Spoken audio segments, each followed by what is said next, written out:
Thing.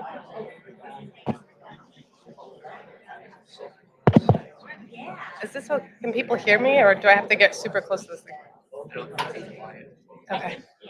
All right, good morning. Welcome, everyone. Good morning. Okay. All right, good morning. Welcome. Good morning. Welcome to this launch of the Climate Jobs Institute's new study and report, Building an Equitable, Diverse, and Unionized Clean Energy Economy. My name is Lara Skinner. I'm the Executive Director of the Climate Jobs Institute, and I'm really proud to welcome you to this important discussion about how we make sure that there are expansive, successful pathways from frontline communities of color, frontline communities, environmental justice communities, to high-quality union clean energy careers. We launched the Climate Jobs Institute about a year ago in January 2023. Many of you were here at that launch, and many of you have helped launch this institute and have supported us through this process. So thank you, we really appreciate it. And just for those of you who don't know, our mission is to guide New York's and the nation's transition to a strong, equitable, and resilient clean energy economy that does four things. One, tackles climate change at the scale and pace that science demands. Two, make sure that we create new clean energy jobs that are high quality union careers that actually address inequality. Three, confront race and gender inequality and inequality in all of its forms. And four, that we make sure that the new clean energy workforce is diverse, inclusive, and equitable. So that's our vision and that's our mission. And in large part, we do this work because we are part of the New York State Labor School. We're the ILR school. We were set up and established by the New York State Legislature in the 1940s, and we have a public service mandate to improve the lives of working people in New York State. That's our mandate. And so in our work, we really do four main things. We design what we call worker and equity-centered climate policy. We study working conditions in the clean energy economy. We're going to be coming out with a study on working conditions in the solar industry in a few months. We map job losses and gains across this clean energy transition. And we look at historic policies like the Inflation Reduction Act. Right now, we're doing jobs tracking. How many jobs are being created from the Inflation Reduction Act? How many jobs do we expect to be created from this act? And then we also provide training and educational programming to elected leaders, to policymakers, to unions, to environmental organizations, and others about how best to use ambitious climate policy to create good union jobs and tackle the climate crisis in the way that we need to and build out a more just and equitable economy. So while we formally launched this institute about a year ago, we've been doing work at the intersection of climate, jobs, and equity for more than a dozen years now. We started this work back after Hurricane Sandy happened here in New York State and in the tri-state area. We worked with Gary LaBarbera, who will come up to the stage soon, and many of the other labor leaders who are in the room today, to build what we called a climate jobs plan and organization for New York State, called Climate Jobs New York. And now, along with our partner, the Climate Jobs National Resource Center, we have helped build union-led climate jobs coalitions in 8 US states around the country, and there are more to come. So we've seen a sort of an expansion in this climate jobs movement.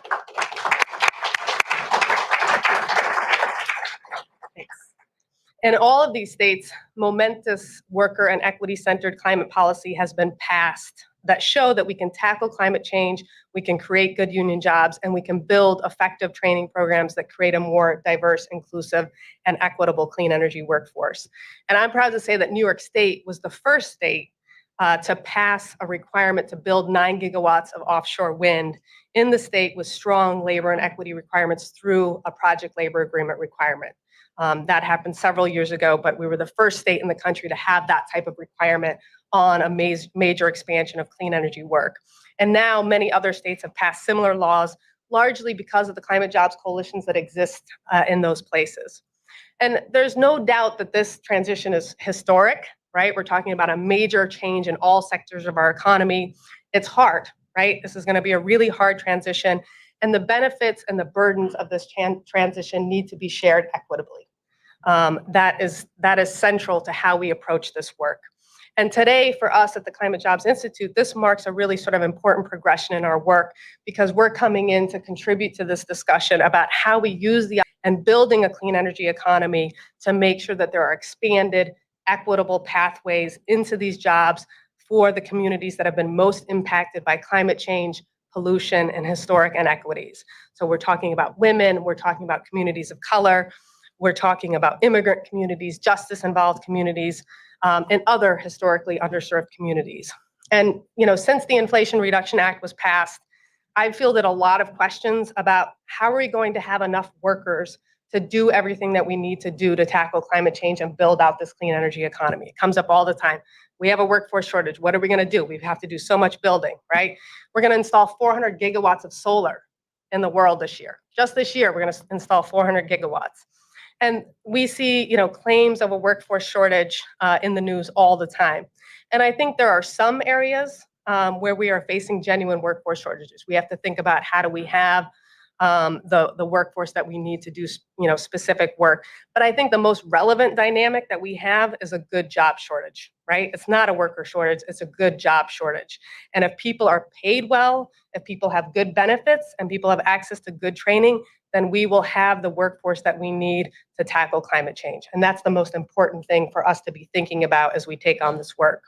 And that really leads us to today's discussion. How do we build this complete ecosystem and pathway that we need to have these expanded effective pathways from frontline communities to high quality union careers? Because it's not just about putting money into a solar installation training program or putting money into a heat pump training program. It's about a long-term, large-scale commitment to the full pathway and ecosystem that needs to be built to get frontline communities to high-quality union careers. So I'm really excited for us to have this discussion and to learn what it means to build this complete ecosystem and pathway, and to really learn from some of the best experts and practitioners in the country, as you saw profiled in the report that we just did. So before I turn it over to my colleague, Zach Cunningham, who leads our training and education team with Melissa Shetler and wrote this important report, the two of them, I want to just give out some thank yous here. Most importantly to my colleagues, Zach Cunningham and Melissa Shetler, who lead our training and education work and who wrote this great report. Catherine Solis-Fonte and Danny Castro, who led the sort of production of the report and made this great event happen. All of the members of our training and education team at the Climate Jobs Institute who contributed to the report and the event and are still doing so now. Rohan Palacios, Jason Arroyo, Gia Murata, and Jeff Grabelsi, the full Climate Jobs Institute, who's helped with this event in a whole bunch of ways. And then, of course, the staff at the Cornell ILR Conference Center who are supporting the event. Allison Dunzik back there, Edward Martinez, Isabel Guerrero, Johnny English, and Jeff Bishop. And then last but not least, all of our great speakers and panelists over here who are here today and present in this discussion. Thank you, but also have lended your guidance and support and contributed significantly to the production of this study and this report. So thank you so much for being here. And with that, I just want to say thank you and turn it over to Zach to kick off the discussion. Thanks.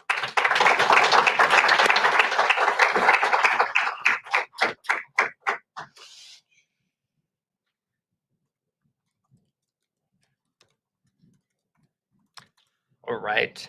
Thank you, Lara, and welcome everybody. As Lara said, my name is Zach Cunningham. I am a training and education associate with the Climate Jobs Institute here at Cornell ILR School, and very excited to be launching the report along with our co-author, Melissa Shetler, and the whole team.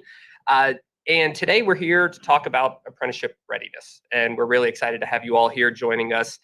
These programs play a real critical role in growing and expanding access to high quality careers in the building and construction trades, and really help advance a vision of an equitable clean energy economy.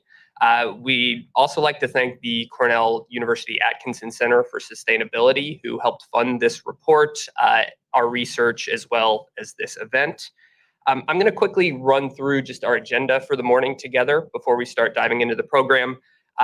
First, I'm going to present some background information on why it is that apprenticeship readiness is such an important tool in advancing a diverse, equitable, and unionized clean energy economy, as well as why right now is a critical moment to engage in this work. After that, I'm going to share some key findings from our report, specifically looking into some best practices that we learned from the apprenticeship readiness organizations that we examined. as well as some recommendations for key partners that can help drive this work, including organized labor, construction employers, community organizations, policymakers, and private funders. And after that, I'm going to turn it over to my colleague, Melissa Shetler, who is going to lead a wonderful panel with experts who are going to say much more interesting things than I do, I assure you. But the folks that we're going to have on the panel include Jay Rowell, who's the Executive Director of Hire 360 in Chicago, Ken Nim, who's the Executive Director of City Build in San Francisco, and Nicole Bertrand, who's the Executive Vice President of Construction Skills here in New York City, to talk about their specific work on the ground. We're also going to hear from a couple folks who have sort of a broader lens on this work. Nicole Schwartz, who runs programs nationally at Trades Futures, as well as China Hampton, who's the Equity Director at Climate Jobs Illinois. Before all this, though, we have the pleasure of hearing from a couple special guests. And first, I'm going to bring up Gary LaBarbera to speak about his work as the head of the building and construction trades in both New York City and New York State. Just a few words about Gary. Many people in the room know him, but deserves a good introduction. Gary served as president of the Building and Construction Trades Council of Greater New York, which is made up of 15 national and international unions representing over 100,000 members here in New York City. In 2021, he also became the president, was elected as president of the New York State Building and Construction Trades Council, which represents about 135 local unions and over 200,000 union members across the state. We got to know Gary especially because of his work as a founder and director of Climate Jobs New York, and we're really appreciative of his work championing building a strong climate economy powered by union workers. Gary has also done amazing work as head of the building trades on providing a model of inclusivity. So as we cite in our report, a majority of construction workers, unionized construction workers in New York City are people of color, and the amount of women in the building trades far outpace a lot of other markets around the country. So with that, I'll bring Gary up to say a few words.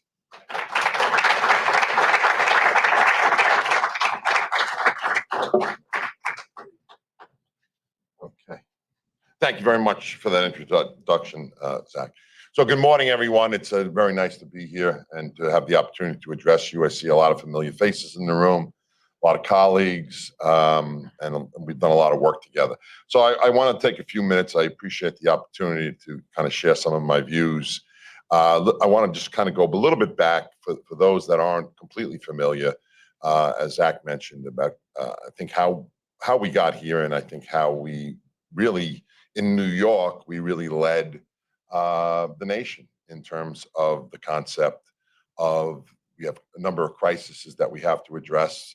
But the one thing we do know is that in addressing our climate crisis, the outcome must be, it absolutely must be, the creation of union pathways and careers to build the middle class. You know, I want to give Lara Skinner and Cornell a lot of credit and acknowledgement for really the work that they did several years ago post Sandy regarding the issue of climate and its connection to the importance of creating, again, a strong middle class and good union jobs. And the really emerging industry in North America in terms of renewable energy.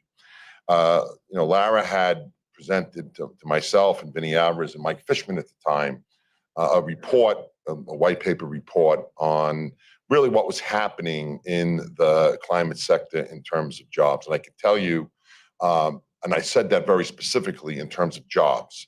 These were jobs, these were not careers, these were generally low-paying jobs, and really brought forward in this report the opportunity, I think, to create a scenario in which, as we build out renewable resources, not only in the state of New York, but nationally, we can create the opportunity to have a highly unionized industry, which will ultimately lead to middle-class career paths. So I give Lara and Cornell a lot of credit. We began, I guess, a little over 5 years ago, maybe it's almost 6 years, I think it was 2017, with a small group of unions, some of which are here today, and decided to create what we called at the time Climate Jobs New York. Coalition of unions, both public sector unions, private sector unions, building trades unions, to kind of build out an infrastructure and an advocacy organization to address the issues that we think are so critical. And Cornell's role in this is very impactful, because we would not have been able to be successful in the legislation that we created without academic analysis. We cannot go into a discussion on this very, very complicated issue of climate and just transition and the creation of strong union middle-class careers with rhetorical or anecdotal comments. We needed the academic analysis, and Cornell provided that analysis for us, and I believe was an important component in our success. As Lara pointed out, and we were just discussing this earlier, New York was the first state in North America to have requirements codified into statute that required for large-scale offshore wind and for solar, that there would be prevailing wage requirements, there would be project labor agreement requirements, and we kind of led the way. And this has become now a national model, and it's been replicated in many other states. And so we're very proud of the work that originated here in New York, and we're going to continue to work on more issues to expand what the current legislation says, to include, things such as hydrogen and biofuel and other thermal loops. There's a lot of work to be done. But what I will say, and I say this with all earnest and confidence, the only way that anything will get done is if we drive it. It will not get done without us advocating vigorously about these issues. Fortunately, we have some really, really strong allies in government, one of which you'll hear from momentarily, the Labor Chair from the New York State Senate, Jessica Ramos. She has been in the forefront of supporting our initiatives and our goals, and actually last year led the way to substantially increase funding out of the New York State budget to pre-apprentice and direct entry programs, which we refer to as apprentice readiness programs. So you'll hear from her, but as the president of the State Building Trades Council and New York City Building Trades Council, I want to acknowledge the senator, and I want to thank her publicly for what she has done and will continue to do. Highly committed to our cause. I'm sure in her introduction, she is a part of the labor movement. And we have a very long relationship, and this is someone that we can all count on in this room to be our voice in the Senate on all of these very important issues. So thank you very much, Senator Ramos. Yes, she certainly deserves.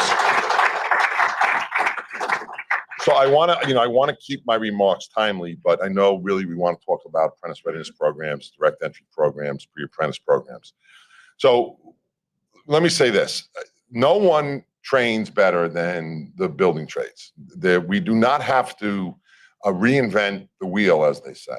No one has better training when we talk about construction than union apprentice programs. No one has better training in public sector programs than the unions that represent those members. We focus on the highest level and most contemporary training requirements, challenges, skills, anywhere, I'm going to say anywhere in North America. I'm very, very proud of all the affiliates. If you ever had the opportunity to visit some of our training or the affiliates training centers, I think you'd be really impressed. I think you'd be taken back. Michael Yee is here from Local 3.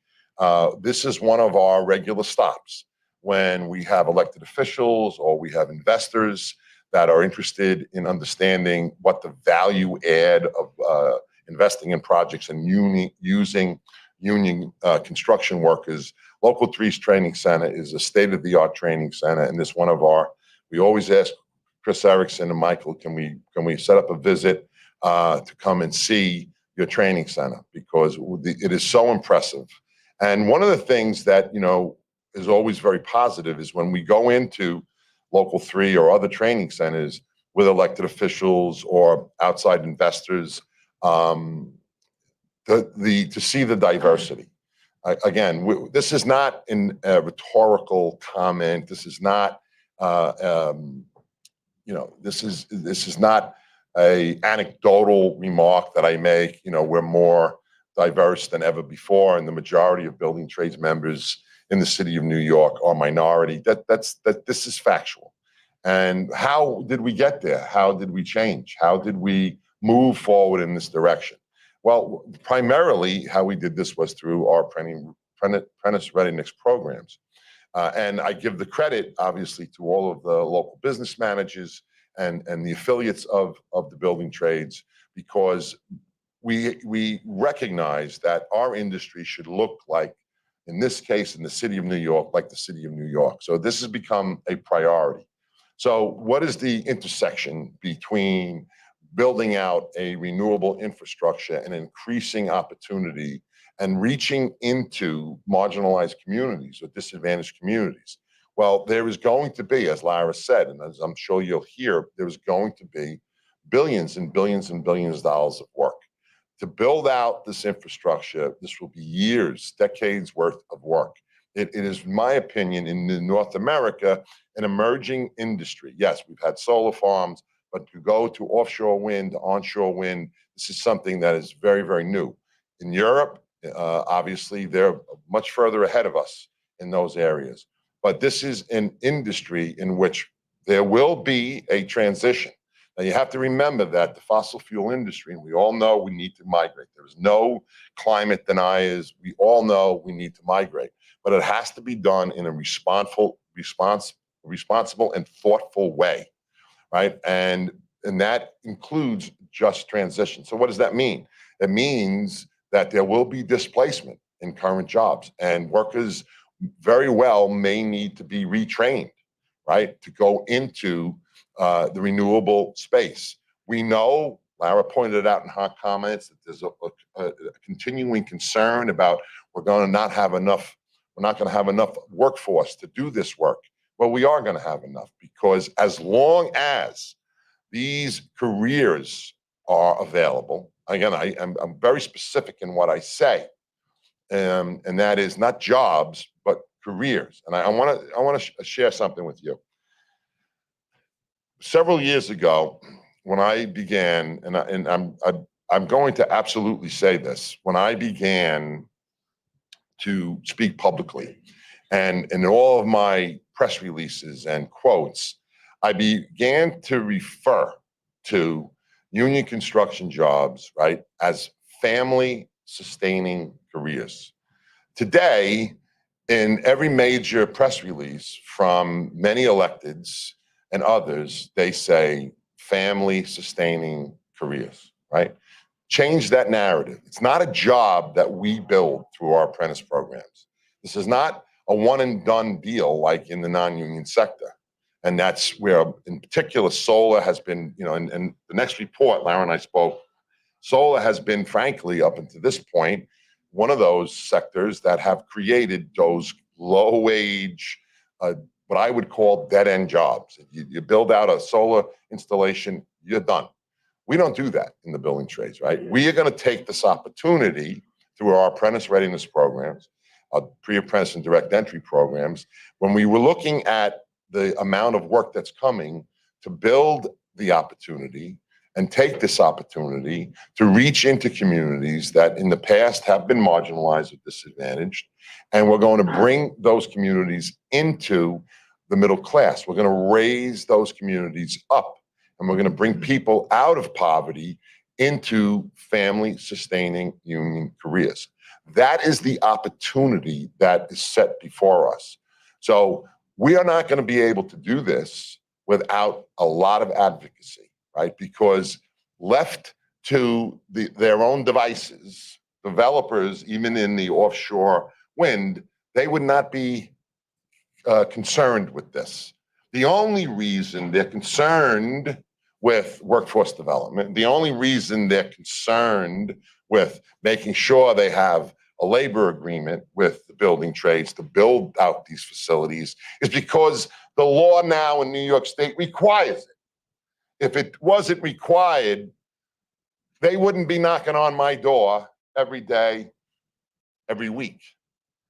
But because we had, through the work initially of Cornell, and we had the foresight and what I would say also the goodwill of not just the building trades, but you have Jim Scioluto here, of a number of union coalitions to come together, we were able to, again, drive the first in the nation into statute requirements that actually project labor agreements for construction, labor peace agreements, buy American agreements, even incentives for developers to buy manufactured components from manufacturers in New York State. That came from the labor movement. Well, why were you all concerned about manufacturing? Because part of our coalition was part of unions that represented manufacturing. So we saw another opportunity beyond just construction and operations and maintenance. We saw another opportunity to create more union pathways. So we did this, we drove this, but without the advocacy of Cornell University and the people that are here today and the organizations that we represent, we will not be successful. We have to drive the narrative. And when we are able to come in and drive the narrative about what union programs provide, about what apprentice readiness programs provide, and the opportunity for family-sustaining careers based on academic analysis, we have the blueprint for success. And that's what we've been. We've been successful. There is more work to do. And again, I will kind of wrap up now by saying, we may set up for the next speaker, we need to have partners in the legislature, right? And obviously, the labor chair of the New York State Senate is here. She is a partner. And when we are able to come in and explain the academic analysis, have the data that shows what has happened to this point and why it needs to change, now we have a very important voice in the Senate to move our agenda forward and bring other members of the legislature, both in the Senate and on the Assembly side, to move our agenda forward. So I am always very confident that with the coalition that we've built, with the advocacy that we're doing, we will continue to move our agenda and priorities forward. And I'm also very confident that as the opportunities are presented in the renewable industry, we will be able to more than adequately fill the workforce needs as long as these are family-sustaining careers. If they are simply jobs, we won't be able to fill that need. So it's not a matter of we don't have enough people to fill the jobs. We may have to make sure that the jobs that need to be filled are family-sustaining union careers. So I want to thank you very much for your time this morning. I really do appreciate Lara and the team at Cornell the opportunity to share some of my views. And I look forward to continued success and working with all of you to make this future that we have to address a brighter and more prosperous future for so many people that will come into our industries and find that pathway into the middle class. Thank you all very much.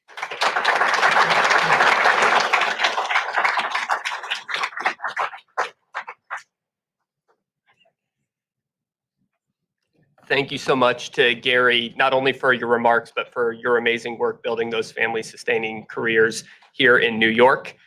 In a few moments, I'm going to introduce Senator Ramos. But before that, I'm going to talk through some of the initial findings of our report. So I'm going to begin just by setting some important context for why apprenticeship readiness programs are such an important intervention in creating these high-quality careers and equitable climate jobs.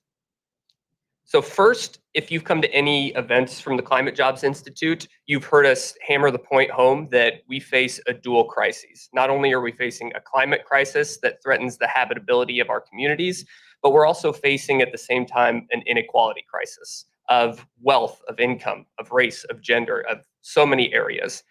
And that this really threatens the fabric of our communities.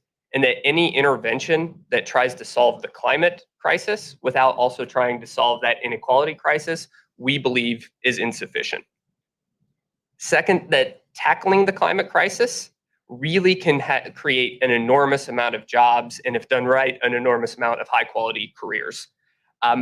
Building out our clean energy infrastructure, retrofitting our buildings, transmission, expanding public transit, advancing the supply chain, all of these areas can put people to work across the country.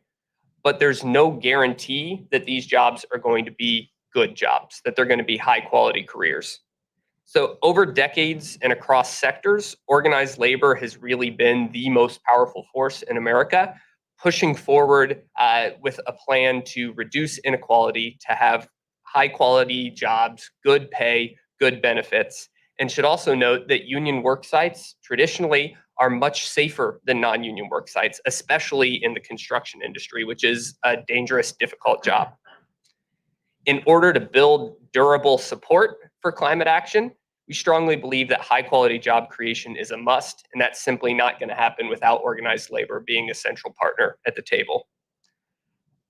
But while we need to grow these unionized jobs, we also need to expand access to those jobs for frontline communities and marginalized communities, including women and people of color who have traditionally not had as much access to those careers as they should have. Frontline communities and people of color, additionally, are disproportionately harmed by the effects of climate change. So Gary had mentioned just transition. Any truly just transition is not only going to create those high quality union jobs, but make sure there are those pathways for folks who are on the front lines, who have experienced the worst of climate, into those jobs. And finally, our current political and economic moment really presents a major opportunity to combat some of these inequalities and these crises that I just outlined. So through the Inflation Reduction Act, the Infrastructure Investment and Jobs Act at the federal level, several state level efforts as well, trillions of dollars are going to be poured into expanding climate jobs, to building out our clean energy infrastructure. And a lot of that funding comes with either mandates or incentives for things like prevailing wages, project labor agreements, strong labor standards that are going to make sure that any federal money that's poured into job creation is going to create not low road jobs, but high quality careers. There are also initiatives like Justice 40 at the federal level that really tries to drive investment into communities that have traditionally been left behind. So with that said, our report focuses on the construction sector. And that's not to say that job growth won't happen in other sectors, because it absolutely will. But construction is really at the forefront of addressing climate change. And that's because our buildings, our energy systems, transportation networks, these things are made by workers, and they can be remade by workers in the construction field. Any economic transition by necessity has to go through the building and construction trades. So in addition to securing good pay and benefits and safety measures, it's also important to note, and folks don't quite understand this a lot of times, that organized labor is also central to a healthy, functioning construction industry. There are 1,900 joint labor management training facilities in North America that invest about $2 billion with a B dollars annually in training union workers in every imaginable construction trade.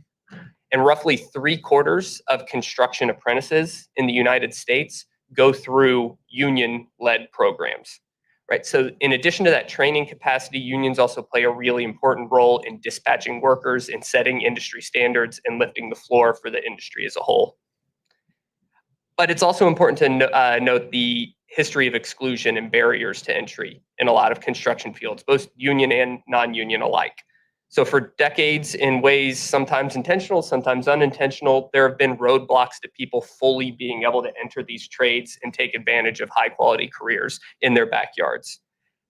There's been significant progress on that front, especially in major urban centers like New York City. but there's still a lot of work to do. And that's really where apprenticeship readiness, which is the focus of this report and this event, comes in.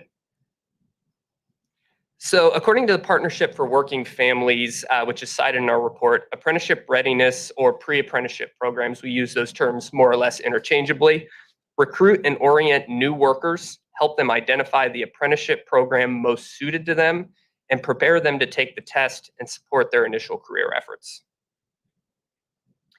And while programs can recruit in any way they see fit, apprenticeship readiness has grown into one of the primary tools where the rubber hits the road, is a term I've heard a lot, about making sure that organized labor can attract and retain a more diverse membership base in the construction trades.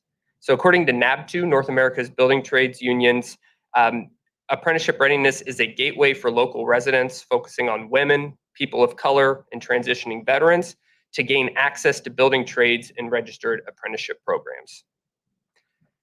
Some common elements of these programs across the country include some basic construction skills training. It's important to note the apprenticeship programs are the ones actually delivering most of the skills training in a trade, but there's some basic familiarization with the trades, including things like construction math, tool identification, blueprint reading, things of that nature, as well as test preparation for the exams that oftentimes folks have to take to enter into certain trades.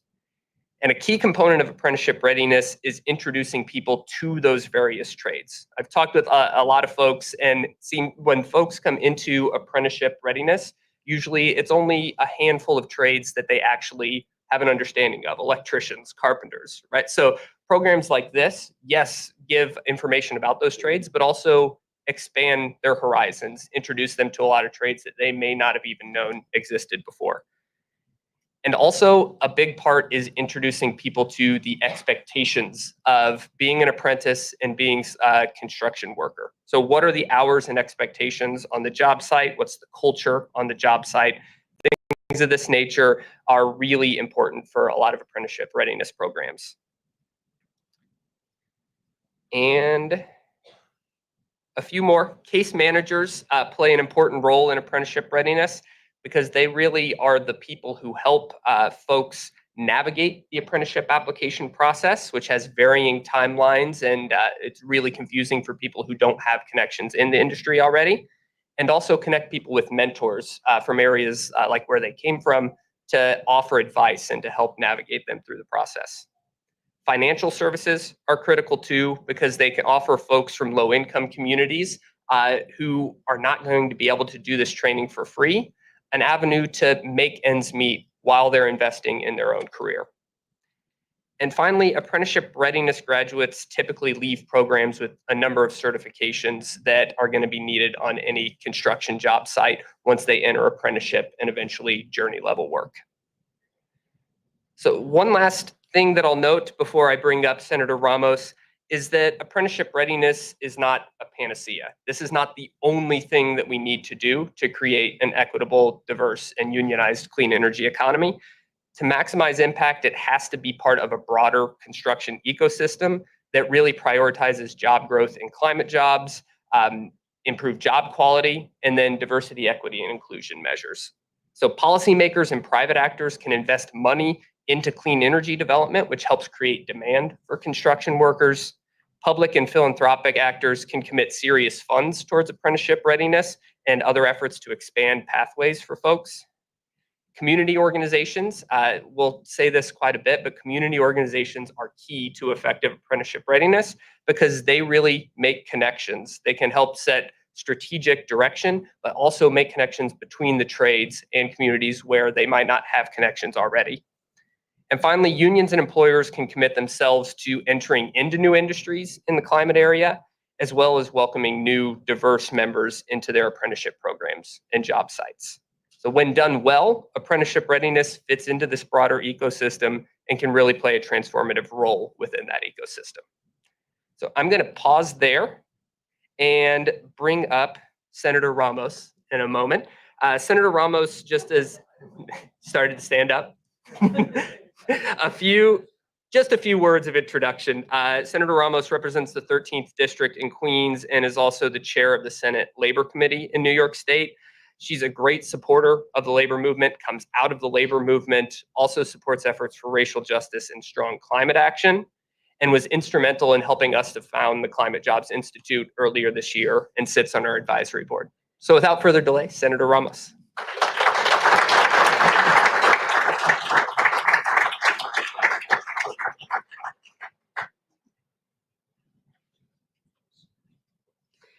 All right, buenos dias. Buenos dias, everyone. So I was elected to the New York State Senate back in 2018, which seems like a lifetime ago. And a big campaign promise that I made to my neighbors over in Queens was that I was going to fight to pass the CLCPA. It was already very apparent that science, of course, was telling us that our planet is in trouble and that we definitely need to do more than talk about climate change. We actually have to do something about it, and that the clock is ticking every day.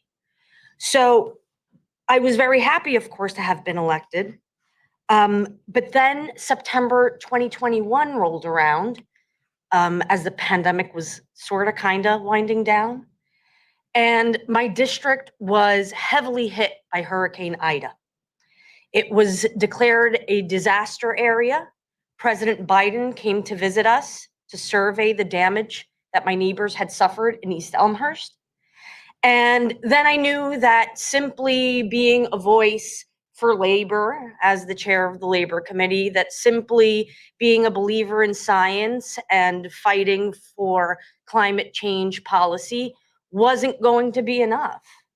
I decided that in the role that I'm blessed to have, I was going to be hopefully one of the loudest voices to build the union climate economy that is going to save our country and our planet. That is a commitment that I have made to my children, to your children, and certainly to generations to come. We passed the CLCPA, we passed the Bond Act. We've set all of these lofty goals at the state level and even at the city level. Actually, today we're joined by former council member Costa Constantinides, fellow historian from Queens, who was the author of many of those very important goals that we set at the city level. I believe I'm actually largely building on a lot of his work, making sure that at the state we have the right focus as well. And it's unfortunate that I know I can be very critical of our executives sometimes, but I think with just cause. We have not done our due diligence in being creative, putting forth plans so that we can apply for more Inflation Reduction Act funding. New York should be getting a big chunk, not only because we're a donor state, but because we're one of the states that now has a brand spanking new hurricane season. You know, now it's not just Florida and all of these other states. No, here we have to prepare ahead of time, make sure that especially our seniors are doing what they can to fortify their houses, making sure that the city and DEP is cleaning out our drains and our sewage. I mean, it has been a mess, a hot mess. And quite frankly, we just don't have any more time. Burning fossil fuels is only going to continue to cause more asthma. It's only going to continue to make people sick in all sorts of ways. It's only going to continue to poison our planet. And so this past budget, I was very proud to have won $2 million for the Climate Jobs Institute in the New York State budget, up from $500,000 the year before. So that was a $1.5 million increase that I fought for and won.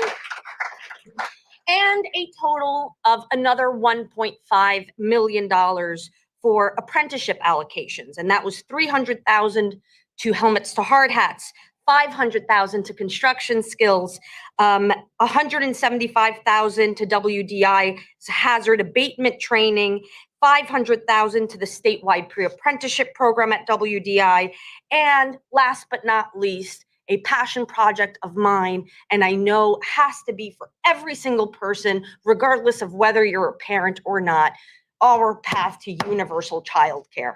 We are not going to be able to put people back to work to have family sustaining careers unless people have a safe place to leave their child. And I love to remind everybody that this should not be a partisan issue, that it is in everybody's best interest to keep our children safe, that there's no such thing as someone else's child, that using technology nowadays, we should be able to find childcare literally like making a reservation on Resi or whatever of those apps, in a moment's notice for a job application, for your pre-apprenticeship interview, whatever it is. It really is everybody who's in this room today. And I know I'm preaching to the choir, and I know many of you have heard me talk about all of these things so many times over so many years. I'm kind of getting sick of it. I'm going to be honest with you, because the real work is going to happen in actually creating the supply chain that we need. It's not just about getting wind turbines imported from abroad. Actually, I had the great privilege to travel to Denmark over the summer with many members of the Climate Jobs Institute and many of my colleagues in the legislature, where we got to see these ginormous wind turbines up close. And I actually got to touch one that was going to get shipped or has been shipped to Suffolk County, And Long Island has all sorts of feelings, right, about these wind turbines, and because, heaven forbid it ruins their view on Long Beach, and even though it's not even going to really be visible on a clear day, but these are the things that we're fighting. It's like, who cares if we're actually going to end up with no beach at all, right? But this is why it's great that we have these conversations among us. But these are the conversations I expect everybody to have at the dinner table during the holidays, especially with that pesky uncle who watches Fox News. I know, but you have to do it. We are the ambassadors of the truth, of science, of putting people back to work. And we do need to start changing perception because, like I said, we can't afford to just import these things. Then actually, we're not truly reducing our carbon footprint in the way that we need. I, in my district, by virtue of being right around LaGuardia Airport, happen to have a few aerospace companies. I like to point to Magellan, which is one that's in Corona, right by Lefrak City, for those who might be familiar. They produce a bunch of aerospace parts. Fantastic. It means that they have the nacelle technology to actually produce wind turbines. How are we connecting these folks with the funding, all of the things that we've won at the state level, all of the money that we should be receiving from the federal government to help them transition, to help our utility workers transition into these jobs? We've been talking about it for many, many years, but in truth, the time has arrived. The time was yesterday. So I really am here to simply congratulate the Climate Jobs Institute on yet another job well done. This latest report proves everything that we all know to be true, but that the rest of the world, and certainly many of my colleagues, need to read with intense focus so that they can internalize the necessity, the urgency to make change happen, to put New Yorkers back to work. I actually am going to be introducing new legislation. This is the first time I'm talking about it in public, along with one of my legislators, my colleagues who came to Denmark with us, Assemblywoman Stephanie Zinnerman from Brooklyn. We will be introducing legislation this upcoming legislative session to create New York's first ever Youth Climate Corps. And that is with the purpose of starting to create a pipeline for the youngest among us to know about pre-apprenticeship and apprenticeship programs. A New Deal era style program that is going to hopefully create the next generation of stewards of our earth, and of those who are going to ensure that everything that we've begun gets finished, and that we hopefully do deliver on that promise that I certainly believe in my heart, that unions will save my district, unions will save our country, and unions will save our planet. Thank you.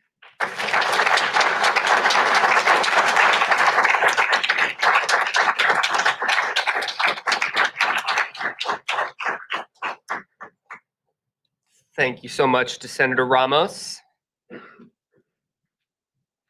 So now I'm going to walk through some of our key findings from the report. So talk through the importance of apprenticeship readiness and why it's so critical to help advance some of the goals that Gary and Senator Ramos had outlined in their remarks.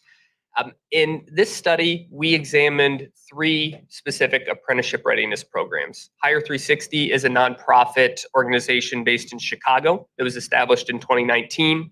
City Build is a public agency based in San Francisco that has been around since 2005. And then the Apprenticeship Readiness Collective, or ARC, which is actually an umbrella organization that includes 4 different apprenticeship readiness programs here in New York City, were the focus of this report. And those 4 programs I should mention that are part of ARC are construction skills, non-traditional employment for women or new, helmets to hard hats, and pathways to apprenticeship. So we're going to hear more detail about those organizations when our panelists come up in a few moments. But for now, I'll walk through some of the lessons that we learned by really taking a deep dive into those organizations over the past year. So some best practices in apprenticeship readiness. Each program that we studied really has their own unique history, scope of work, audience, structures, but there are several practices that really came to the fore by looking at them all. And our slides here are going to include all of the best practices in the report, but I'm only going to touch on a few for the sake of time. So the first is that programming of apprenticeship readiness programs is really industry driven and tied to demand. So a few words about the construction industry that for our folks in the building trades will be old hat, but it's really a unique industry in a lot of ways. Firms typically employ a small number of folks who work full-time, whereas unions take on a significant role in both the training and dispatching of workers onto job sites. Tradespeople have several employers over the course of their career, and oftentimes lengthy periods of unemployment between being placed on certain jobs. So apprenticeship readiness programming really should reflect that reality and make sure that participants truly understand how the industry operates. That requires close communication between program leaders, industry partners, relevant staff, and that takes us to the second best practice that I'll outline here, which is getting the right people at the table. So many different players are involved and work together in making sure the construction industry thrives. Each of these players also has to be involved in shaping the direction of apprenticeship readiness programs. So the programs we studied have a combination of construction employers, building and construction trades unions, apprenticeship programs, and a constellation of government agencies and community-based organizations that are really involved in the decision-making and driving the organizations forward. And as we state in the report, a key thing is that successful programs tend to center their goal, which is creating and expanding opportunities for high-quality construction careers, while working relentlessly to make sure that the people who need to be involved to make that goal a reality are there, even if there are past tensions between some of these groups. And a note that I make is collaboration isn't always easy. One example that really stood out to me in San Francisco is that for decades, organizations in the communities had actually physically shut down construction sites at times because they felt that they did not reflect the diversity of their community. But now some of those same organizations are heavily involved with employers, with union partners to drive forward a shared vision of how to diversify the industry of the city. One other best practice for operating successful programs I'll mention is cultivating credible messengers. So I was talking with Nicole Bertrand last night and had talked about the role of word of mouth recruitment in construction and how a lot of times that's one of the primary ways that people get driven into the trades. And that's great. But at the same time, people tend to talk and recruit folks from their own communities, people who look like them, people who have similar backgrounds. So one really amazing product of apprenticeship readiness is when you flip that dynamic on its head, where you have folks coming in from new communities who then become ambassadors of the program, who become those credible messengers out in their own communities. So moving forward, I outlined a few best practices, but apprenticeship readiness is part of a broader ecosystem, as we mentioned, and lots of different parties play an important role in driving forward the impact and maximizing results. So I want to highlight just a few recommendations from our report that are geared towards some of these key parties, starting with organized labor. So one of the most impactful things that organized labor can do to help advance apprenticeship readiness models is enter into direct entry relationships with apprenticeship readiness programs. And what direct entry means is basically that qualified candidates who come from an apprenticeship readiness program can skip the line, can skip the wait list that often keeps people from entering the trades for months and months at a time, and go directly into the program of their choice. Apprenticeship programs still determine the eligibility requirements. They still determine the number of slots that are available for people to come into. Direct entry simply means that qualified applicants who come from these programs can jump to the front of that line for admission. And as a note, practitioners in the field we hear all the time may have been skeptical about direct entry for a time, but then once they actually start welcoming people into their programs and seeing how well qualified they are and how they're some of their best apprentices, it helps bring down those walls and people really become converts and advocates for direct entry. We have some recommendations for employers and community organizations as well, but I want to make sure we have plenty of time for our panelists. So moving on to some recommendations for policymakers. Policymakers at all levels play a critical role in advancing equity in the construction industry. One of the most impactful ways that they can do that is through investments in key industries like clean energy. So apprenticeship readiness is going to have limited results if there's not a robust construction market for folks to enter into. So if we're serious about tackling the climate crisis, then targeted public investments into clean energy and other carbon emissions offsets can really create demands for workers that apprenticeship readiness programs and apprenticeship programs can help to fill.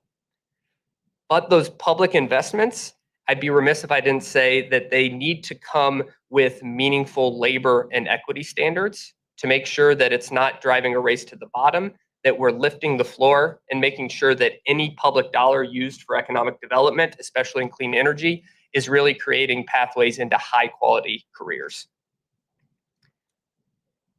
And the last recommendation that we'll run through with funders. So philanthropy, private funders play a really important role in advancing this work. And one thing to note specifically is that private investments into apprenticeship readiness, while they're critical, we really need to make sure that we think about the time frame. So a lot of times year-to-year investments can be hard on apprenticeship readiness organizations. So it takes time to build the relationships, to understand the industry, to really drive an effective apprenticeship readiness program. So one thing we encourage in our report is making sure that funders who are putting investments into this work are really thinking about the long term. How do we give funds that go over the course of years, and really talk with practitioners on the ground who understand the work, who understand the industry, about what is best going to suit their needs and what's going to best drive the industry forward. So I will stop there, and I'm going to turn it over to my colleague, Melissa Shetler. And if our panelists could come up as well, we're going to hear from some wonderful folks out in the field about their work.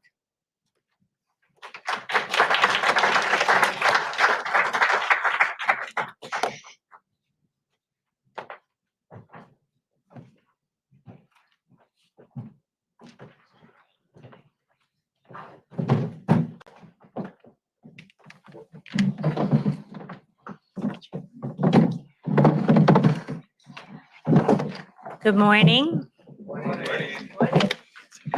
I see a lot of colleagues out there who have been in this work for a long, long time.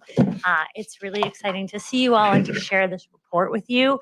And hopefully this report goes out there into the world and brings the work a lot of you have been doing for your lives to people that can really learn to forward the work. So I'm Melissa Shetler. I'm a senior training and education associate here on the Climate Jobs Institute team. I've worked in pre-apprenticeship for past 15 years. And so this is a real passion for me. A shout out, I love all my building trades brothers and sisters, but a shout out to the laborers who brought me to this world and allowed me to run and learn from it and come and land at this panel with these experts. So we're all really lucky to have them. I'll just say, you know, we've set the table really here, right, about how we're facing the crisis of climate change and the crisis of inequality, as well as the critical role that labor plays in making sure we're successful in tackling those crises. We can build out a more equitable, clean energy economy. We can do it, but we cannot do it without intentional collaborative structures that really challenge us to rethink the ways and the old ways of doing things and instead build new models, but learning from history. As Zach outlined in his presentation of some of the key findings in that we outline in the report, apprenticeship readiness programs are critical tools for addressing historic inequities and ensuring we have the skilled and diverse workforce for the transition ahead. So we have the privilege this morning of hearing from a panel of people who know firsthand about the challenges and the rewards of working to create a workforce development infrastructure that strives for racial equity and leads to community sustaining, family sustaining, and community sustaining union jobs in the construction industry. So I'm going to dive right in with our first question for Nicole Schwartz. Nicole, at Trades Futures, you really work on a national level with building trades leaders, community allies, schools, and others to build out a more supportive apprenticeship readiness program infrastructure like those in the report. With the major federal investments in clean energy and infrastructure, we're likely entering a boom time for construction. So can you talk to us about why apprenticeship readiness is so important at this current moment, how it fits into the broader ecosystem of expanding diversity for frontline and marginalized communities into good union jobs and the work you're doing to support that? Yeah, thank you. Good morning, everyone. You know, I think and Zach mentioned this, ARP is really kind of apprenticeship readiness programs. They open in a window into an industry that a lot of historically underserved communities have not had. 87% of people still find out about their job opportunities through their family members, you know, their close community members. So am I on? I'm on. Okay, great. So that credible messenger piece is extremely important, and bringing people in who have not had an opportunity to experience this middle class career opportunities that are available in construction. And one thing that I think particularly relates to young people is that young people are interested in doing good for their communities while they're simultaneously making a good living. And I think the construction industry is uniquely suited to provide young people with that opportunity, but they need to know about it. So our apprenticeship readiness programs really do serve. They open that window to something that they may never have ever considered. Or if they've heard about construction, it's something completely different than what the industry is actually all about. And I think, you know, apprenticeship readiness programs are not just a curriculum. The curriculum is one important piece of it, but there's so many other parts of the programs that make them successful. The supportive services, the mentorships, the exposure to the crafts and allowing people to select the craft that's best for them. I think most of our apprenticeship readiness programs are not just recruitment tools, they're also retention tools, because we don't just want to get people into the industry, we want them to stay in the industry. And a part of really thinking through what's best for me, what's best for my strengths, what's best for my interests. Do I like cold weather? Do I like heights? Is really getting an opportunity to see what it looks like. Talk to people who look like me. You know, think about how this might affect me and my family in the future that I have. So I think we just play such a key role in everything that we've talked about today. And I am very thankful to work with all of the people that you see on this panel and the apprenticeship readiness programs across the country. We have experts who do this work every single day. And it's great work. It's hard. I think everybody on this panel would say that it's hard work, but I think it is the work that will take us to a place that we all envision for our communities. Thank you. And Nicole really gets to see this from a national level, and I don't think we had national rollout like this before. I mean, this is really now new and the time, and so it's just so exciting to see how this has grown and how we can really seize the opportunity of the moment to bring better lives to more people. So, Nicole, you lead the construction skills. Nicole B. Okay. Nicole B. Nicole. Edward J. Malloy Initiative for Construction Skills, which is a model pre-apprenticeship program and part of the Apprenticeship Readiness Collective here in New York City, an organization of direct entry programs that Zach outlined a little bit in his intro. Can you talk about the work that Construction Skills does and broadly the ARC does to create pathways for underrepresented communities into unionized construction careers here in New York City? This is on. It should be. Can you hear me? Yeah. Okay, sorry. I don't know how this works. Okay, so Construction Skills is a nonprofit organization that has been around since 2001. We prepare New York City public high school seniors and adult New York City residents for entry into the unionized building trades. And one of the things that the pandemic, and I think you mentioned this in the report, the pandemic gave us the opportunity to rethink the curriculum that we were delivering to people and bring us up to the national level of apprenticeship readiness. And so at that time, because we had to offer everything remotely, NAB2 does have an asynchronous curriculum. So we were able to continue our training remotely during the pandemic. So there was no interruption of services, which I'm mentioning that. I'm very proud of that. But in overall, Construction Skills, again, serves New York City public high school seniors and adult residents. We have placed over 2,500 New York City residents into unionized apprenticeship programs through the curriculum and direct entry access that we offer for entry into the unionized building trades.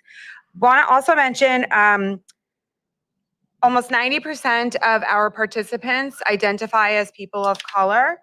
And 80% of our participants remain retained in the industry. So to your point, that's a big thing that we focus on. And we are proud to be able to say that we do maintain that 80% retention rate. And what we mean by retention is they complete their apprenticeship and they graduate to journey level. Retention in other contract language means maybe sometimes 30, 60, 90 days after placement. In the unionized construction industry and for our program and our role in it, we're tracking people for years. So apprenticeship is not 30, 60, 90. Apprenticeship can be as long as 5.5 years. So that's one of the other reasons why it's a family sustaining career. I also wanted to mention that we are able to, because the majority of our funding is government funding, we do have to track and are asked to report on our participants and outcomes in different ways. And one of the things that we have is a Salesforce platform. You've probably seen the commercials, but we don't have that one. We have a customized nonprofit version. The value of Salesforce and our interaction with our government funders and other people that are interested in our outcomes is that we can report our data. If you want to know, for example, if Senator Ramos says, how many people that live in my district have you placed into the industry? What trades are they in? Who are they? That's a really important part of the work that we do. And I think that plays a role in influencing how people view these opportunities and how they are distributed in communities. Thank you. I didn't talk about apprenticeship, sorry. Yeah. You I went on about construction skills. So the Apprenticeship Readiness Collective is years of side-by-side collaboration. The 4 organizations formally endorsed by the Building and Construction Trades Council came together to form a collective. As Zach said, it's an umbrella organization to bring us together to raise the profile of direct entry, which has really played a big role of direct entry and apprenticeship readiness is we get calls from state agencies, government agencies about how can our constituents access these opportunities. So raise the profile, and it also serves as an apparatus to be leveraged by the Building and Construction Trades Council affiliates to increase their diversity and inclusion efforts. That's all I'll say about that. And Nicole's being a little modest. I was the executive director of Pathways to Apprenticeship when the ARC was formed. And it really was Nicole's thought and idea to bring folks together to really elevate this work and to say, we can share best practices, we share resources. We don't fight for resources, we share resources. And so that's been incredibly powerful. So great work, and I'm so glad that it continues. I'm going to jump from national to New York to San Francisco, California, down at the end, to Ken, and he's going to talk about City Build, which I've known about City Build for my entire journey in the world of pre-apprenticeship and always held it up as a model. And I got the privilege to go out there, and if you ever want to go visit, they will take you around to learn all about it. And it really is an incredible model. So City Build in San Francisco is unique in the apprenticeship readiness world because it's a government program and it is tied to a strong local hire mandate. And this is really, really an important component. And so I wonder if you can tell us, Ken, about the importance of the mandate for creating demand, the role you think that it plays in expanding diversity, and then how your model of government, community, labor, and industry really contribute to your success. Thank you, Melissa. Thank you for having me. And then before I start, I want to do some acknowledgement, Zach and Melissa, not just coming out to San Francisco, having us out here, and of course, the whole Cornell and ILR team. And of course, my labor brothers and sisters are in the room. I also want to acknowledge David Delatorre of Liona Local 261 and Josh Arce, who is our previous City Build Director and Workforce Director before he joined Liona again. So really great. Good morning, New York. I think it's a great timing to be here, especially I think there's a little debate going on between somebody from California and Florida tonight. So it's a good timing that I'm here to talk about City Build, because City Build was created by our former mayor and now Governor Newsom in creating and organizing this effort, right? Because in San Francisco, the apprenticeship readiness programs before City Build was created was done by nonprofits. Right, and the work that we all do, and especially the work that you all do in the in this room, right? We really see ourselves as a branch of this labor tree, right? In order to be successful, it's everybody working together, right? And that's what made City Build, because when previously, before City Build was created, the nonprofits was doing the work, working with the unions. Now with a government entity in organizing this under the umbrella of a mayor's office, right? It created that funding source, right? That was very, needed, right? Because without funding, we can't run the programs, right? Especially you'll hear from Jay in Hire 360 and other programs where you're struggling every time to try to get funding, right? Now, with City Build, we fund the nonprofits that do the work. We provide the training, right? And we have the carrot and the stick with our employers. Right? So now employers, right, are forced to be in the room because they have to do it, or else, right, you won't get your permit, you won't get your approval, right? And I think some of the conversation was happening with Gary and Senator Ramos, right, with having policies, right? And the only way the policies would work is having it under an administration that can administer these type of policies, right? Hold people accountable, bringing people to the room. And we see it as the 4 pillars of success, right? It has to be with labor, right? It has to be with government, with community, and employers, right? The 4 pillars, this foundation of holding it together, right? And then when City Build was created back in 2005, right, it was just about workforce training, getting things started.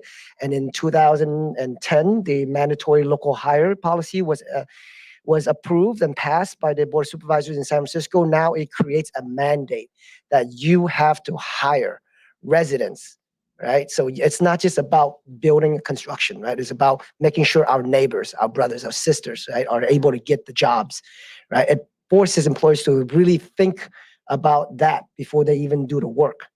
And so now that they're in the room, right, we have this mandate. how can we create a program that's not just going to be, forcing you to hire somebody? How do you be included in this process, right? To train a skilled workers, right? To be able to perform the work at the end of the day is about doing a job, right? So now with the mandate, with a funded program, and being able to continue to evolve and change and making sure that we have a program that really addresses the labor needs, right? The employer needs, the community needs, right? We're in the community side, right? It's about equity. It's about making sure that we are not leaving anyone behind. Right? That's a big saying in San Francisco, right? It's like all tides lift all boats, right?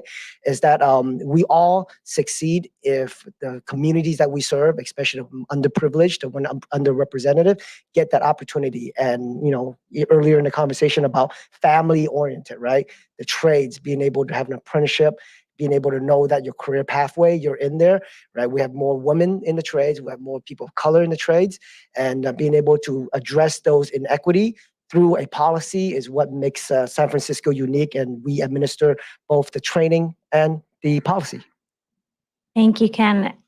I'll just say one of the things that really stands out to me in my memory of visiting the program is also just the incredible pride that the labor partners and the community partners who banded together to create the power to push the city to make this happen, which is what you have to do, power concedes nothing without demand. And they did that.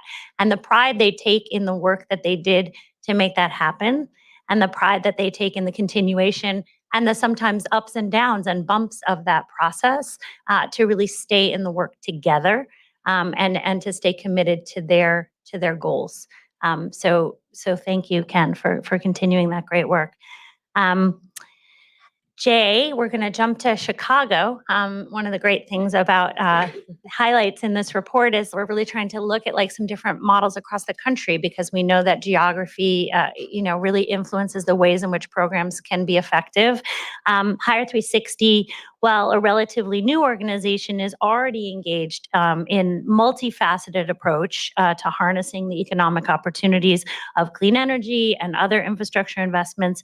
So can you tell us about sort of your organization's, I think, also 4-pillar approach, how they all work together and the results you've seen so far? Sure.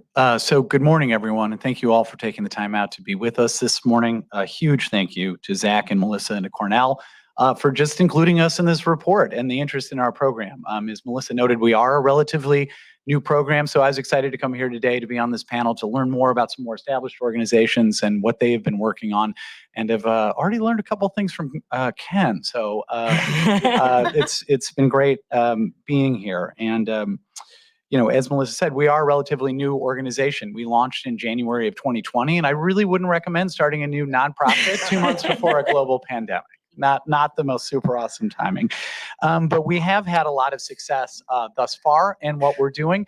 And, our founders and our leaders, we're a very unique partnership with largest trade unions, developers, and general contractors in the Chicagoland area, and have really focused on, kind of biting off a lot here on a 4-pillared approach. And so a lot about what we'll be talking about today is the workforce programs. And so we have our Work Ready Adult program that leans heavily on the great work that Nicole has done, Trades Futures and the MC3 curriculum. But we also have a youth engagement component. We're working a lot with the Chicago Public Schools to sort of rekindle an interest in trades, construction, and getting information out to students so they see it as a pathway. Because if you haven't seen it, you're not going to be it. And more than 90% of our work-ready adults have not been to a construction site, an apprenticeship program. And as Nicole mentioned, right, 87% of people find out about job opportunities from their family. So if it's not in your family, you're not going to do this. So we have to look for other paths to do that. That's the youth engagement component. We're also scaling up diverse contractors. And Deborah, who runs that program, is working with over 163 diverse contractors at this point with a whole host of unique supports. We back working capital loans with collateral that we've raised privately, pay for certifications, do a lot of bid support, back office to help grow the capacity of diverse contractors, which is super important because diverse contractors are just more likely to hire people from the neighborhoods that they came up in and retain those individuals long term. And then the 4th pillar is the supply chain, which is rarely talked about. And it was great to hear Senator Ramos discuss it in her remarks, right? More than 40% of the spend in construction at this point is in the materials. And if you're trying to diversify an industry and you're leaving 40% of the spend on the table, you're going to miss the mark on that. And so that's a lot of the focus of what we have been doing as well. And really proud that we helped create the first Black-owned HVAC supplier in the entire Midwest through a partnership with Mitsubishi and Trane and $1 million loan to buy a facility. We just got off the ground the first Black-owned fire protection company. And we have about 6 or 7 more of those in the pipeline. So in terms of the results, we have been doing a lot on the workforce side. We've gotten over 350 people into different programs, running about 90% diverse or female, since we started. And then obviously, understandably, a lot of the apprenticeship programs were closed to new applicants during the pandemic. So that's really over the last couple of years. And so it's been a great partnership with them. And I think, the question I was asked was more on our 4-pillar approach and how those all work together. And so I'll give you an anecdote on that. So one of the contractors that we first started working with, Adrienne Mobley, she was non-union, did $40,000 worth of business in 2019. And through a lot of supports from us, we helped get her working capital loans. She's now gotten 3 of those, no longer needs our credit enhancement or support for that. We helped pay for her certifications, helped her go signatory to 3 different trades. But she has all the hard work, right? She has to estimate, bid the jobs, work those jobs, right? We're around to help remove some of the barriers. So she started off in 2019 doing $40,000 worth of business. On her taxes in 2022, she did $6 million worth of business. Wow. She was a prime at Terminal 5 out at the airport. And I think most importantly to the concept behind Hire 360, right, of each one of these pillars supporting and feeding off each other, she's hired 4 of our workforce participants and then kept them on. So, I think we've seen some really great initial results. Obviously, we're a little bit new and do a lot of this by trial and error, so have a long way to go, but excited so far.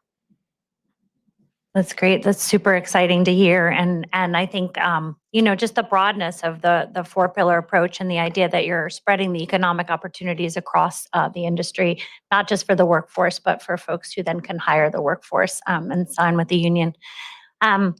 China is here and is one of our, as Lara outlined in the beginning of our intro, we have a number of statewide coalitions, and one of them is Climate Jobs Illinois.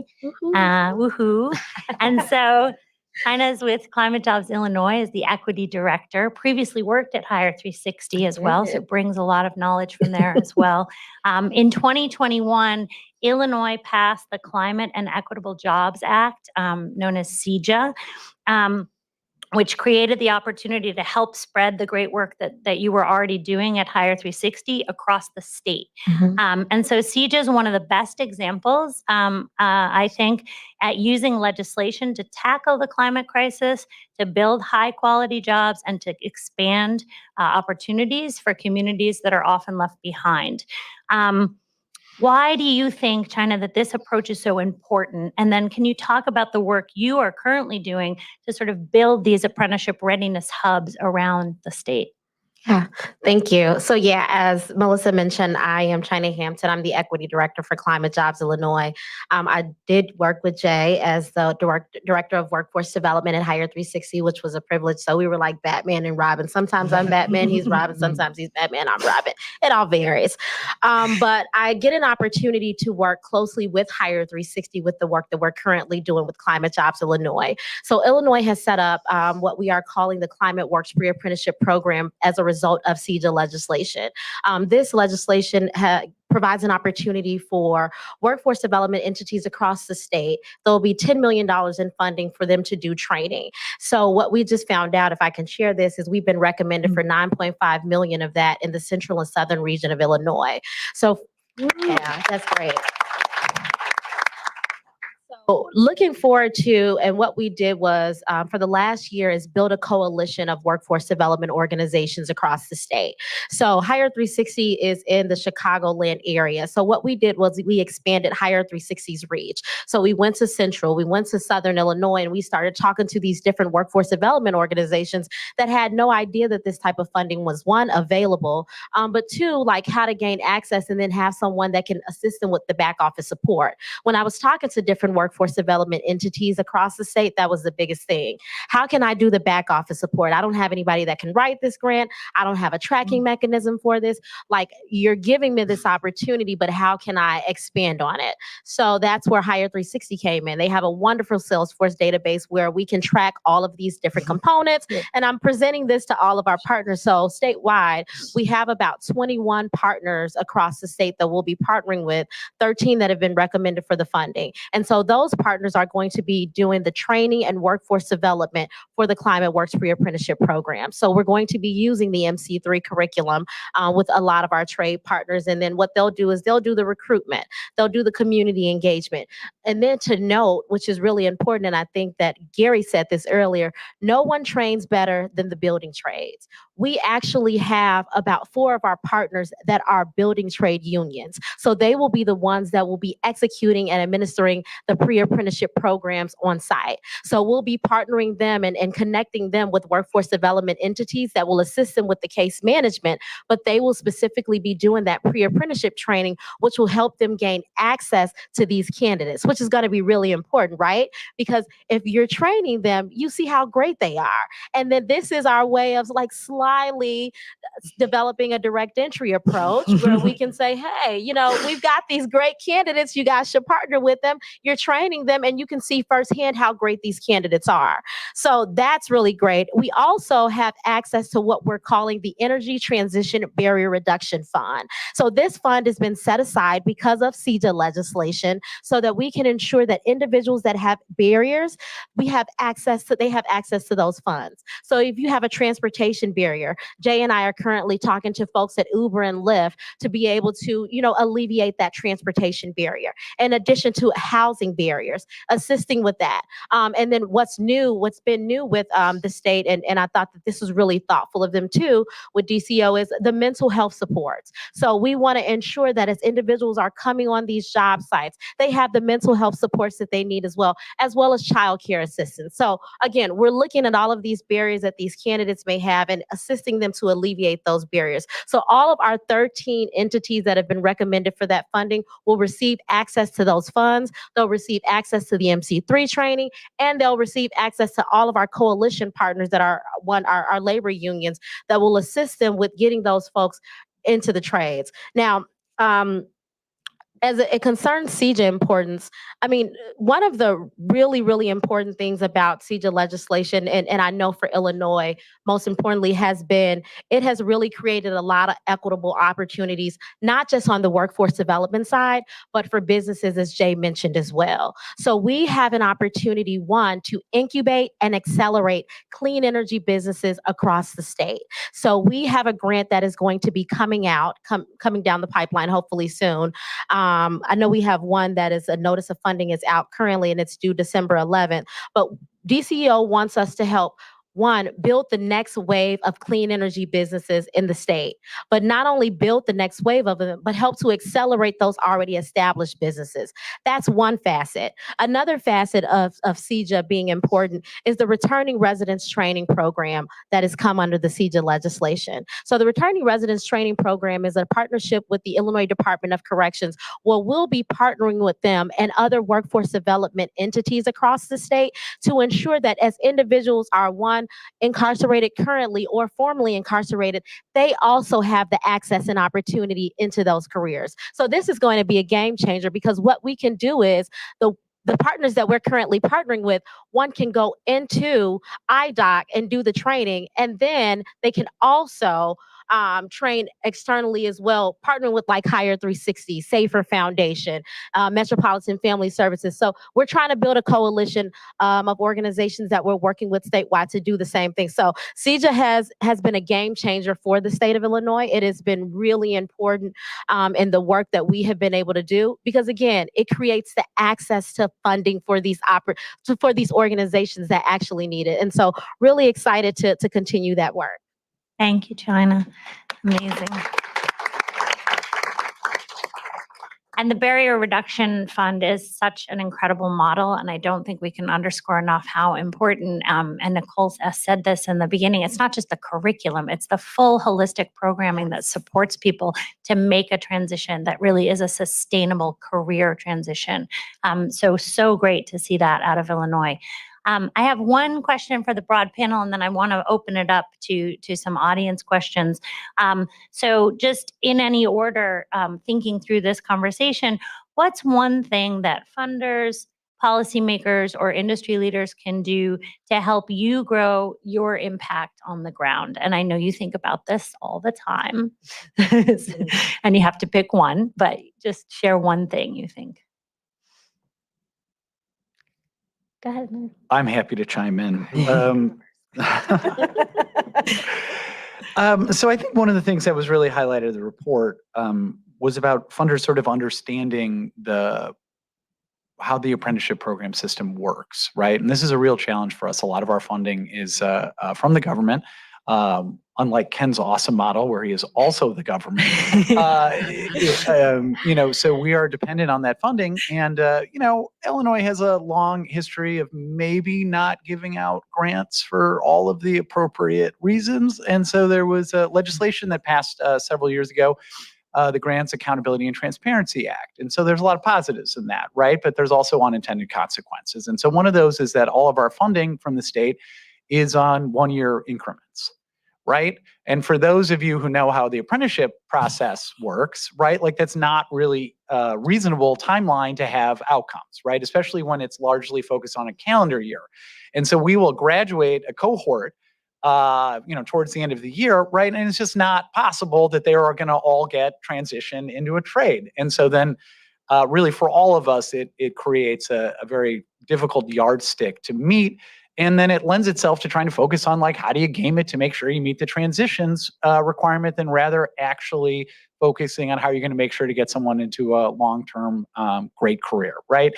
And so we try to avoid doing that but it is very hard. And so I really appreciated that recommendation in the report, right? Because you have to understand the time horizons with the trades to set reasonable measures. And we should be, and I don't want this to sound in any way like we shouldn't be accountable. We shouldn't have, very strict goals to make sure that what we are doing is meaningful and impactful and helping the people we are trying to serve, right? But it's got to be realistic. So I appreciated that in the report very much. And we'll be sending it to people at the state of Illinois. Yes. I want to add, am I on? I want to add to that point because I think it's funders, government organizations, the industry considers the difference that is being made for the individuals, right? That's the selling point. We're helping all these people, we're impacting communities, but the other thing that we're doing is impacting this industry. Do we need more workers? Do we need more people that are interested and qualified in these opportunities? Do we need people to understand? And how do they understand if they don't come from a family where that was a conversation at the dinner table every night? So that is the value of apprenticeship readiness. One of the things that it does is delivers quality candidates to the industry to contribute to diversity and inclusion efforts. And I think we would be remiss if we didn't talk about that. It's important to understand that that is what we're doing, one of the things that we're doing. And I think to Nicole's point, a lot goes into running an apprenticeship readiness program. I just, in preparation for this, is thinking about all these different factors that need to be considered. And so when we talk about someone came in and then we placed them, what is behind that is all of the curriculum, all of the career counseling, exam prep, interview prep, all of those factors, managing placement anxiety. There's all of those things that go into that. So we have two other staff members that are part of construction skills. We do a lot with a little, and those factors cannot be ignored and aren't. No, I was going to piggyback off of what I'm doing it. That's a good thing. I was going to piggyback. So speaking about apprenticeship readiness, community organizations are the lifeline for recruitment. I think someone mentioned that. That is so true. With my work, like going across the state for the last year and listening to a lot of the community organizations, they are literally the ones that are boots on the ground in these areas. They know the area. They know the folks that are in the area. Like, they are the lifeline. We have to raise more awareness about the needs of these community organizations. I mean, I can't tell you how many times, like, I'm dragging Jay, like, in a meeting, and I'm like, hey, like, we got to talk to this person because I think that they're great. And this is why, like, I mean, it's because a lot of community organizations do not get the clout per se that they deserve, because again, they just don't know where to start. They're not at the table having these conversations. And I think that Zach put this in the report, and him and I talked about this often, is folks need a seat at the table. We've got to create the opportunity for them to have a seat at the table. There are great organizations that are doing this work. They just need the opportunity. And so we need to amplify that these small organizations, although small, are very mighty, and they need that support. Yeah. Actually, I have two now. Just to piggyback one is supporting our nonprofits, right? The ones that are actually doing the case management and support services, as we've all seen, right? Like, those are the hard work, right? You get somebody ready, once you get them to the training, right? They go to work, the unions, right? The apprenticeship programs will take it from there, right? And they're successful. But the hard part is getting somebody ready, right? And that's the most expensive part. Barrier removals, case management support services. You know, for City Book, for example, we, during the pandemic, I actually received the universal basic income model, right? Which the participants gets $1,000 a month to join the program, but that's not enough. They need more in order to be successful, right? So one, getting funding for the nonprofits, for the service providers to be able to do the work. And two, I think Timberlake said it really well, right? Let's bring sexy back, right? Which is the construction trades, right? That too, right? It's the construction trade is not just an option. It's the way to go, right? Like, and that's one of the challenges. I was talking to Cohen last night over dinner. We're talking to Melissa and Zach over this, right? It's like, how do we, let the parents know? How do we let the society know, right? Construction industry, construction workers are just as smart as somebody that's going to go college, right? So, we're all in the school system pushing everyone to go to college, to go to Cornell or whatever universities, right? But then once, it's college is not for everyone. It's a great way to go. We want people to have higher education, but higher education also means working in the trades, learning from the skills, men and women, right? The brothers and sisters that's gone before us, right? That's built this building, right? That's lasting for so long, right? The streets, right? That's, done by our labors, right? Those individuals, right, have the skills, has the ability, right, to teach our next generation, right? So the parents to know, right, the society, the, us as U.S. citizens, right, to know that construction, right, is a opportunity where you can raise a family. We talked about it, right? Get skills, not come out of college with a $50,000, $100,000 debt, right? But also you're coming out of an apprenticeship program, 5 years, your journey level, you make, in San Francisco, right? The wage is pretty high. We have over $55 an hour, right? So it's not just like something that, I don't have anything to do, so I'm going to be a construction worker. No, out of high school, right? That we have recruitment, we have information, right? And last night we were talking about TikTok, right? How do we bring our influencers? We all are influencers, right? The work that we do, right, is very exciting. How do we bring that excitement, share the joy that we all are in this room, and have that expressed in our school system, so the parents know that my kid is not just gonna, they don't want to go to college, it's okay, join the trades. So that would be my ask. Wonderful. Yeah. Yeah, I just can't emphasize enough the flexible funding piece. I think this is a situation that ebbs and flows. Every participant is going to come in with a different situation. Life happens to people when we least expect it. And having a little bit of pot of money to be able to provide people with just the cushion that they need to make it through, whatever that cushion is.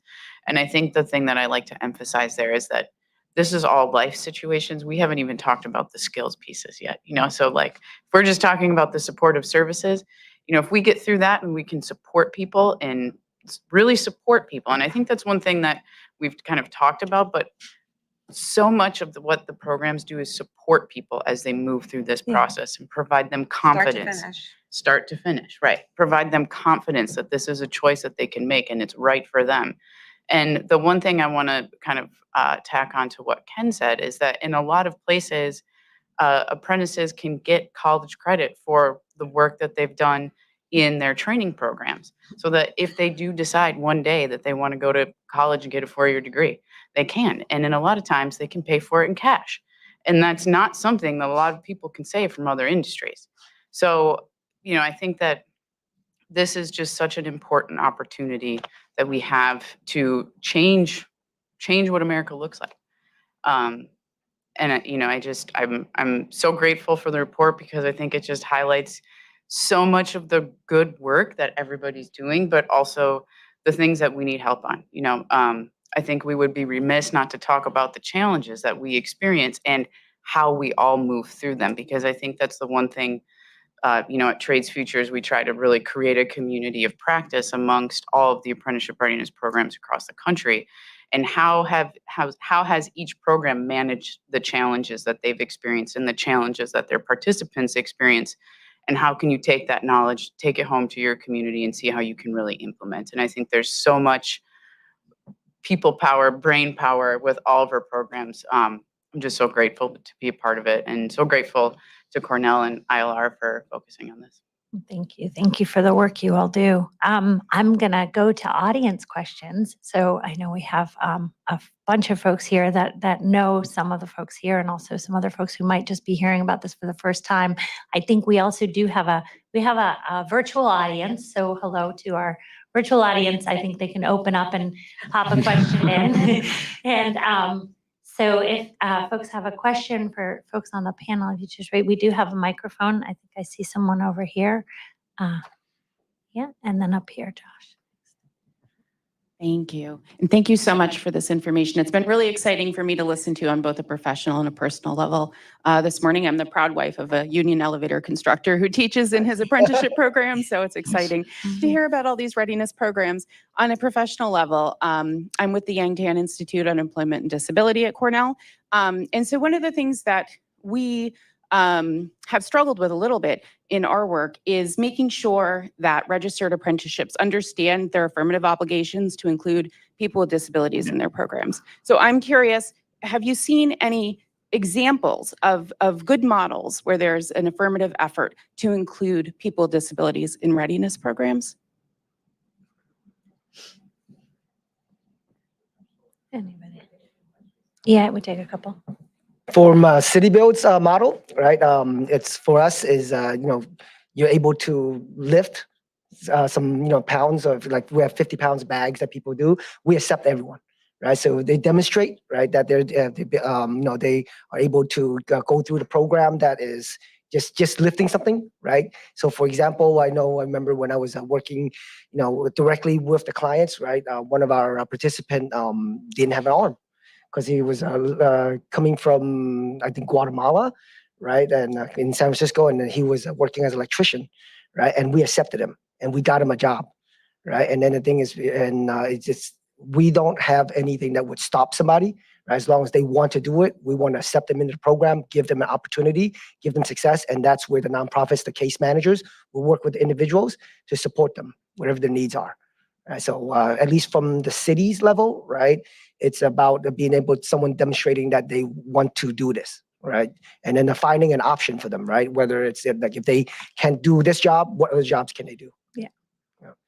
I think we'll take I know I saw Josh had a hand up here, and then over here, Cricket. I know a lot of you. So we'll take a couple. So thanks, Melissa, Zach, for the amazing report, and to you and Cornell for hosting the convening and hearing from the wonderful panelists.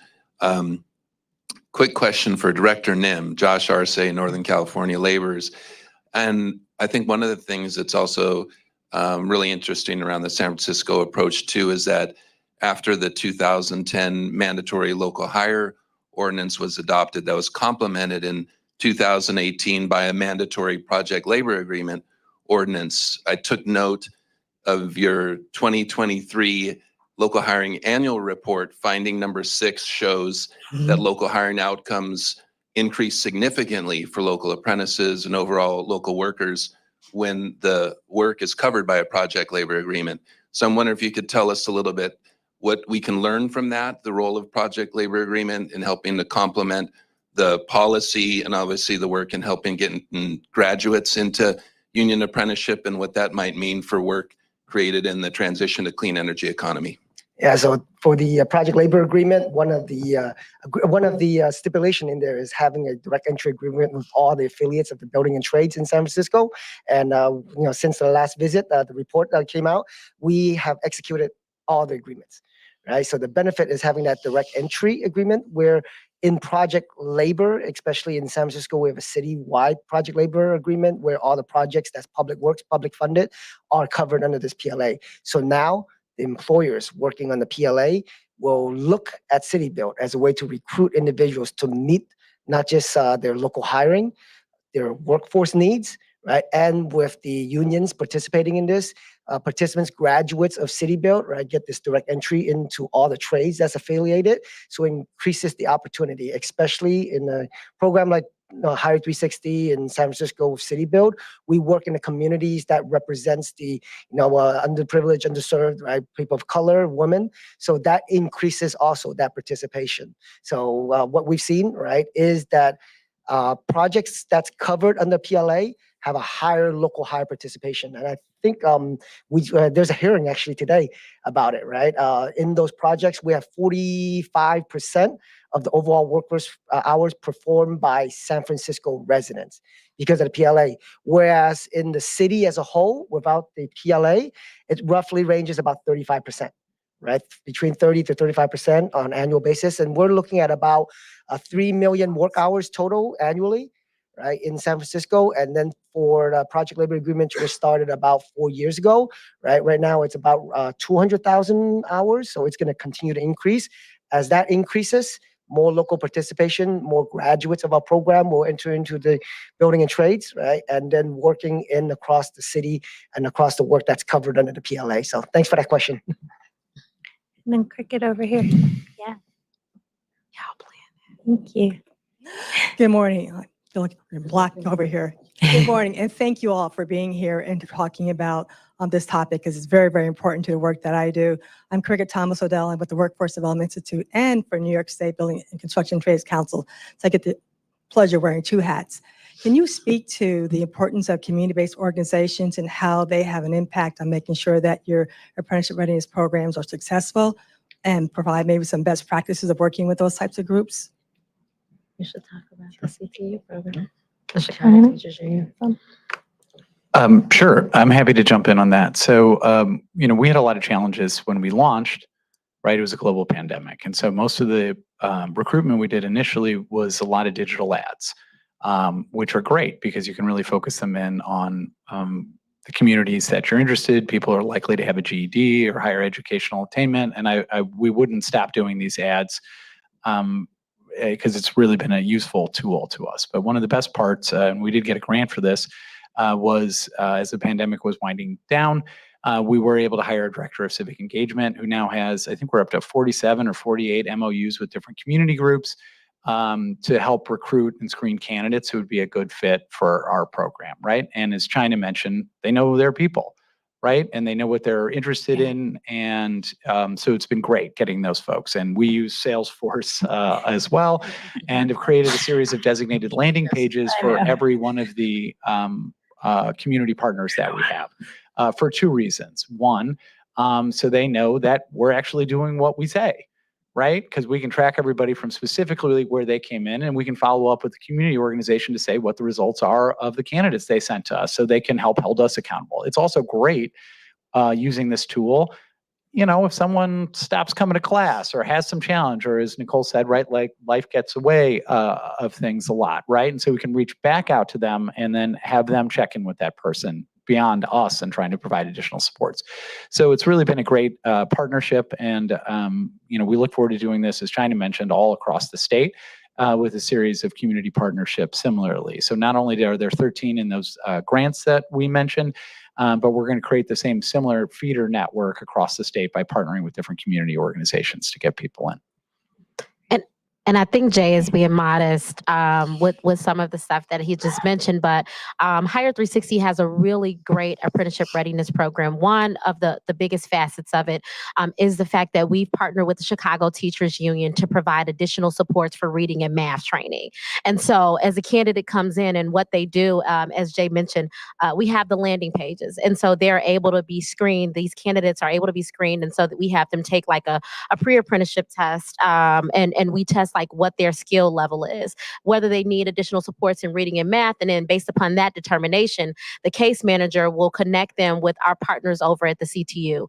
That's been a game changer. And it's been really important because when you think about it, these individuals are coming in and a lot of the unions that we partner with, they do have like a testing requirement. So when you have that testing requirement, we want our candidates to be successful. So the CTU partnership has been vital. And then that is something that we are looking to take statewide.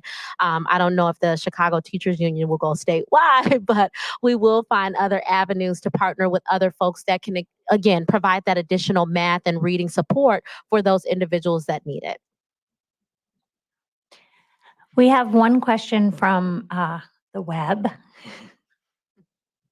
Old I am.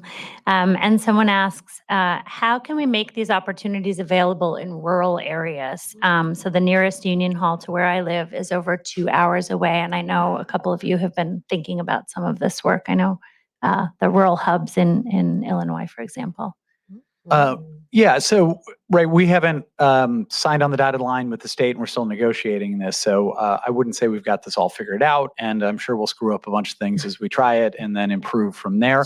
One of the great things I think from the pandemic is how much you learn you can actually do a lot of this stuff virtually. And I don't know that we would really go back from doing a lot of our orientations in a non-virtual platform, right? Because it provides a lot more opportunities for a broad swath of people to get an orientation on the trades and understand what they're potentially signing up for, right? And if you do have it, especially in rural areas where somebody's got to drive a few hours to an in-person session, you're probably going to get a lot fewer people who show up, but if they do it virtually and can learn what the opportunity is, they may be willing to make that sacrifice. There are just some challenges here, right? The apprenticeship program is located in a place, the training provider is located in a place, and we have to do everything we can to try and remove barriers, provide transportation stipends and other things. I know I used to be the political director for the Senate Democrats, and I would often get calls from people driving across rural Illinois, and people would go 45 minutes to get an ice cream cone, right? And so you got to be able to figure out a way to do these things and get people there. But we need to do a lot of this, and a lot of the training we are going to do downstate for apprenticeship readiness, we're going to keep a very heavy virtual component to it. And then try and bring people in, as necessary. Ken and I were talking about tool training, right? It's a little hard to do tool training and identification virtually. They did it during the pandemic, but there's some things you got to bring people in for and in person. You got to bring people to a construction site. You got to bring people to an apprenticeship hall so they really have a sense of what they're getting now. So I think it's just going to be a balancing act as much as possible as we expand more into rural areas. Can I add to that too? Yeah. Well, I wanted to also add to your question about project labor agreements, or respond to your question about project labor agreements. And so when I mentioned that the Apprenticeship Readiness Collective affiliates are formally endorsed by the Building and Construction Trades Council, that endorsement comes in project labor agreements. So back in Hurricane Sandy, it was a companion agreement to a project labor agreement. But now we are written into project labor agreements as the recruitment source for the affiliates that sign on to that. So that was, and I just forgot the other thing I wanted to say. So sorry. That was all I wanted to tell you. That was an important one, Nicole. So Thank you, Melissa. So I'm mindful of time, all of your time, and the panelists who have traveled, some of them really far, to be here with us. So I just want to close with a remark or two about this and some thank yous. The COVID-19 pandemic really exposed and exacerbated deep-seated social inequalities. The ever-growing effects of climate change we're experiencing really hit frontline communities. They experience it first and worst, and it puts us in a truly historic moment.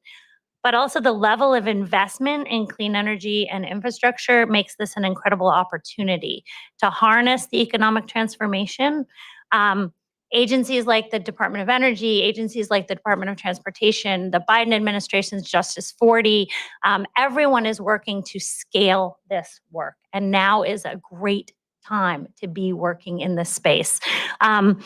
We have a lot of work to do as well. We have to make sure the investments and this massive shift to the clean energy economy builds the equitable and just society we want to see.